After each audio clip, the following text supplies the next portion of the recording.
जय श्री हरि विष्णु। 26वां अध्याय। सूत जी कहते हैं कि भागीरथ के वंश में सूरदास नाम का एक राजा हुआ, जिसका पुत्र मित्रसह था। मित्रसह गुरु वशिष्ठ जी के श्राप से राक्षस हो गया, परंतु गंगा जल के प्रभाव से वह भी भगवान के परम पद को प्राप्त हुआ। ऋषि पूछने लगे कि हे सूत जी, गुरु वशिष्ठ ने किस कारण से श्राप दिया, सो आप कृपा करके हमें बताइए। तब सूत जी कहने लगे कि हे ऋषियों, एक समय अति धर्मज्ञ राजा सूरदास कुछ साथियों सहित शिकार खेलने के लिए वन में गया। वहां पर अनेक मृगों का शिकार किया। फिर भूख तथा प्यास से दुखित हो राजा नदी के तट पर आया। वहां पर उसका पुत्र मित्र सह नित्य नियम करता था। राजा ने रात्रि वहीं पर ही बिताई। प्रातःकाल होते ही वहां से उठकर फिर शिकार की तलाश में चल पड़ा। कुछ दूर जाकर राजा ने देखा कि पर्वत की कंदरा में एक व्याघ्र और व्याघ्री मैथुन कर रहे हैं। राजा ने उनको देखते ही धनुष पर बाण चढ़ाया और उन पर छोड़ दिया। बाण के लगते ही व्याघ्री घायल होकर वहीं गिर पड़ी और फिर थोड़ी ही देर बाद मर गई। तब व्याघ्र राक्षस रूप धारण कर बड़े क्रोध में आकर कहने लगा कि राजन, तुमने मेरे साथ बड़ा अन्याय किया, इसका बदला मैं तुमसे अवश्य लूंगा। ऐसा कहकर वह राक्षस अत्यंत दुखित हुआ। तत्पश्चात राजा ने अपनी नगरी में आकर संपूर्ण वृतांत अपने मंत्रियों से कहा।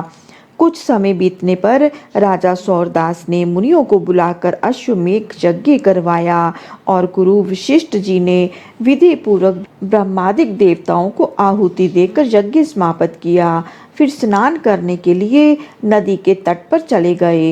इतने में ही वही राक्षस, जिसकी राक्षसी को राजा ने वन में मार दिया था, क्रोधित होकर अपना बदला लेने के लिए वहां पर आया और गुरु वशिष्ठ जी को वहां पर न देख उन्हीं का रूप धारण कर राजा से कहने लगा कि राजन, हम मांस खाएंगे, अतः हमारे लिए मांस बनाओ, हम स्नान करके अभी आते हैं। इतना कहकर वह वहां से चला गया।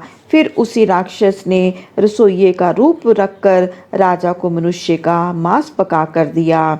जब वास्तविक गुरु वशिष्ठ जी स्नान करके वापस आए तो राजा ने सोने के थाल में सजा हुआ मांस मिश्रित भोजन उनके आगे परोस दिया।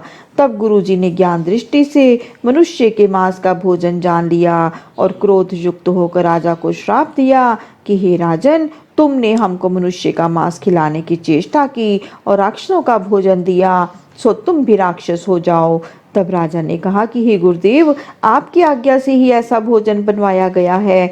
यह सुनकर वशिष्ठ जी ने ज्ञान दृष्टि से राक्षस द्वारा राजा के छले जाने का संपूर्ण वृतांत जानकर राजा को बताया। तब राजा ने भी क्रोधित होकर अंजलि में जल ले लिया और कहा कि आपने अकारण मुझको श्राप दिया है, इस कारण मैं भी आपको यही श्राप देता हूँ। जब राजा श्राप देने के लिए तैयार हुआ तो उसकी रानी दमयंती कहने लगी कि आप क्षत्रिय के पुत्र हैं, क्रोध को त्याग दें। जो भोग आपके भाग्य में लिखा है उसको भोगो। जो मनुष्य गुरु से हुंकार तुंकार करता है वह वन में जाकर ब्रह्म राक्षस होता है। स्त्री के वचनों को सुनकर राजा क्रोध त्याग कर विचारने लगा कि अब क्या करना चाहिए। फिर राजा ने उस जल को ज्यों ही अपने पैरों पर डाला त्यों ही उसके पैर काले पड़ गए। इसी कारण वह राजा कालमाशपाद के नाम से विख्यात हुआ। तत्पश्चात राजा गुरु जी के चरणों में पड़ गया और क्षमा मांगने लगा। तब वशिष्ठ जी ने कहा, क्योंकि यह पाप तुमसे अनजाने में हुआ है, अतः इसके श्राप का प्रभाव केवल 12 वर्ष तक ही रहेगा। इसके बाद तुम अपने असली रूप में आ जाओगे और अनेक वर्ष तक राज्य भोग कर गंगा जल के प्रभाव से ज्ञान प्राप्त करोगे। तब भगवान विष्णु की सेवा करते हुए अंत काल में परम शांति को प्राप्त हो जाओगे। इतना कहकर गुरु वशिष्ठ जी अपने आश्रम को चले गए और राजा राक्षसी देह को प्राप्त हो गया। वह भूख प्यास से दुखी हो निर्जन वन में फिरने लगा। वहां से वह अनेक कष्टों को सहन करता हुआ नर्मदा नदी के तट पर आया और वहां भी वह पशु पक्षी मनुष्य सर्प आदि खाकर विचरण करने लगा। संयोगवश एक दिन नर्मदा नदी के तट पर घूमते हुए स्त्री सहित रमन करते हुए एक मुनि को देखा। भूख से पीड़ित होने पर जैसे व्याघ्र मृग को पकड़ लेता है, उसी प्रकार उसने मुनि को पकड़ लिया। उसकी स्त्री ने जब अपने पति को राक्षस के हाथों में देखा तो वह राक्षस देहधारी राजा के आगे हाथ जोड़कर विनय पूर्वक बोली कि आप मेरे पति को मत मारो।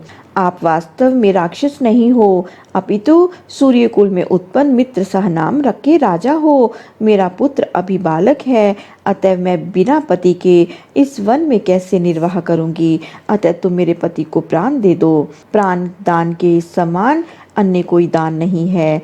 उस स्त्री की इस प्रकार प्रार्थना का राक्षस पर कोई प्रभाव नहीं हुआ, और जैसे व्याघ्र एक मृग के बच्चे को पकड़कर खा जाता है, वैसे ही उस मुनि को, जो उस समय अपनी स्त्री के साथ मैथुन कर रहा था, पकड़कर खा गया।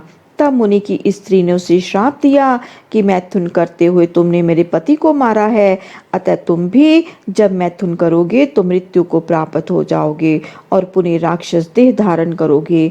यह दो श्राप सुनकर राक्षस देहधारी राजा भी क्रोध में आकर कहने लगा कि हे दुष्टे, तुमने एक अपराध के बदले में दो श्राप दिए हैं, अतएव तुम भी राक्षसी होकर इस वन में फिरती रहोगी। इस कारण वह स्त्री भी पिशाचनी हो गई और भूख प्यास से दुखित होकर उस वन में फिरने लगी। बोलिए श्री हरि विष्णु भगवान की जय।